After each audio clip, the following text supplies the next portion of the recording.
السلام علیکم۔ قرآن مجید میں ایک ایسے گروہ کا ذکر ملتا ہے جس کی پہچان ایک عام مومن یا کافر سے کہیں زیادہ پیچیدہ ہے۔ سورۃ البقرہ ہمیں اسی تیسرے گروہ کی نفسیات کی گہرائیوں میں لے کے جاتی ہے، تو آئیے آج اسی کو سمجھنے کی کوشش کرتے ہیں۔ اچھا، تو کہانی شروع ہوتی ہے مکہ سے۔ وہاں معاملہ بالکل صاف تھا۔ ایک طرف تھے ایمان والے اور دوسری طرف تھے وہ جو کھلم کھلا انکار کرتے تھے، یعنی کافر۔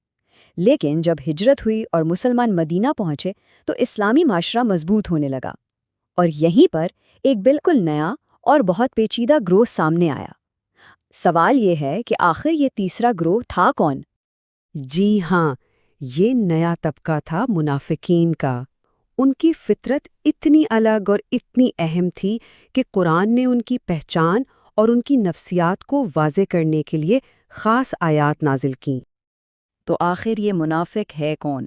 ذرا تصور کریں ایک ایسے شخص کا جو رہتا تو مسلمانوں کے بیچ ہی ہے، دکھتا بھی ان جیسا ہے اور زبان سے اسلام لانے کا دعویٰ بھی کرتا ہے، لیکن اس کے دل میں کفر چھپا ہوا ہے۔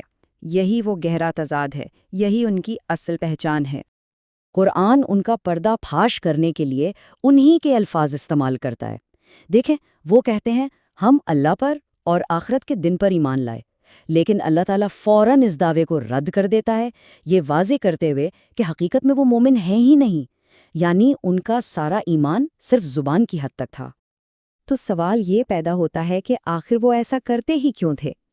مقصد بڑا سیدھا تھا، مسلم معاشرے کا حصہ بن کر رہنا تاکہ سماجی اور مالی فائدے حاصل کر سکیں۔ ان کے لیے ایمان کوئی قلبی معاملہ نہیں تھا، بلکہ دنیاوی فائدوں کے لیے ایک سوچی سمجھی چال تھی۔ وہ سمجھتے تھے کہ وہ اللہ اور ایمان والوں کو دھوکہ دے رہے ہیں، لیکن قرآن یہاں ایک حیران کن نفسیاتی حقیقت سے پردہ اٹھاتا ہے۔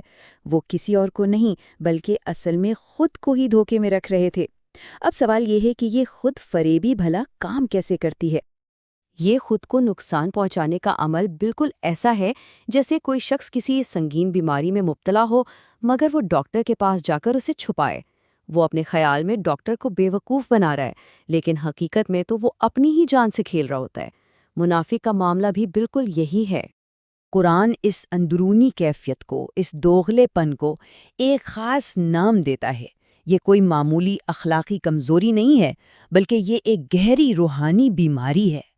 قرآن بالکل صاف الفاظ میں کہتا ہے ان کے دلوں میں بیماری ہے، اور جب وہ اپنی اس منافقت پر اڑے رہتے ہیں تو اللہ ان کی بیماری کو کم نہیں کرتا بلکہ اور بڑھا دیتا ہے۔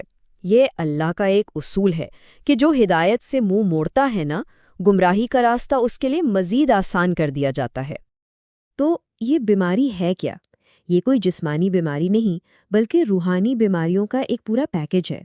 اس میں شک بھی ہے، اسلام اور مسلمانوں کی کامیابی پر حسد بھی، دل میں بغض اور کینہ بھی، اور اسلام کے خلاف ایک چھپی ہوئی دشمنی بھی۔ یہاں ان کی دوغلی شخصیت بالکل کھل کر سامنے آ جاتی ہے۔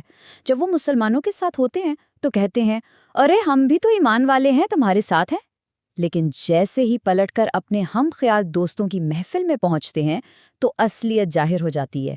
تب کہتے ہیں فکر نہ کرو، ہم تو تمہارے ساتھ ہیں، ان کا تو بس مذاق اڑا رہے تھے۔ اب اس پیچیدہ نفسیاتی حالت کو مزید آسانی سے سمجھانے کے لیے اللہ تعالیٰ نے قرآن میں دو بہت ہی زبردست اور طاقتور مثالیں بیان کی ہیں۔ تو آخر وہ دو مثالیں ہیں کیا جن سے قرآن ان کی حالت کو ہمارے سامنے بالکل کھول کر رکھ دیتا ہے؟ چلیں پہلی مثال دیکھتے ہیں۔ پہلی مثال ایک ایسے شخص کی ہے جو گھپ اندھیرے میں پھنسا ہوا ہے اور روشنی حاصل کرنے کے لیے آگ جلاتا ہے۔ دیکھیں، انہوں نے کلمہ پڑھ کر ایمان کی روشنی حاصل کرنے کی کوشش تو کی، بالکل ویسے ہی جیسے کسی نے آگ جلا کر اپنے ارد گرد کا ماحول روشن کر لیا ہو، لیکن ان کے دل کی بیماری یعنی حسد، ضد اور کینہ کی وجہ سے اللہ نے ان سے وہ روشنی چھین لی، اور نتیجہ وہ پہلے سے بھی گہرے اندھیروں میں بھٹکنے لگے۔ انہوں نے ایمان کا ذائقہ تو چکھا لیکن اسے سنبھال نہ سکے۔ اب آتی ہے دوسری مثال، ایک طوفانی بارش کی، اور یہ مثال پہلے والی سے بھی زیادہ گہری اور تفصیلی ہے۔ اس مثال میں قرآن کو ایک موسلا دھار بارش سے تشبیہ دی گئی ہے، بارش جو زندگی بخشتی ہے یعنی رحمت ہے، لیکن اس بارش کے ساتھ گرج بھی ہے جو اللہ کے عذاب کی آیات اور تنبیہ کی طرح ہے۔ اور بجلی کی چمک بھی ہے جو حق کے واضح دلائل کی طرح آنکھوں کو خیرہ کر دیتی ہے۔ تو منافقین کا رویہ اس بارش میں پھنسے لوگوں جیسا ہے۔ وہ قرآن کی رحمت یعنی بارش سے کوئی فائدہ نہیں اٹھاتے۔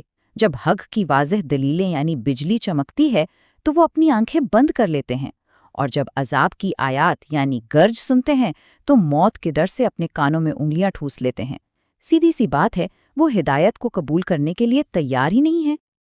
تو ان تمام تفصیلات اور مثالوں کے بعد اب آتے ہیں اصل بات پر۔ ہمارے سیکھنے کے لیے اس سب میں سبق کیا ہے؟ آخر اس سب کا مقصد کیا ہے؟ دیکھیں، سب سے اہم سبق یہ ہے کہ منافقت ایمان کے لیے سب سے بڑا اندرونی خطرہ ہے۔